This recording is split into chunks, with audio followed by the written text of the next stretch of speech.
To identify the common carotid artery, position the transducer using a transverse view in the medial aspect of the neck, between the sternocleidomastoid muscle and the trachea.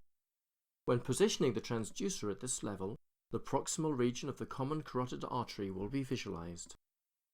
The main anatomical landmark used to identify the common carotid artery is the jugular vein.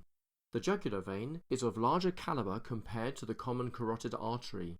It is located anteriorly and laterally to the common carotid artery, and it is easily compressible when applying gentle pressure over the transducer. As illustrated in this video, the jugular vein walls collapse when pressure is applied over the transducer, while the common carotid artery remains patent. In addition to the jugular vein, there are other anatomical landmarks that can be used to identify the common carotid artery.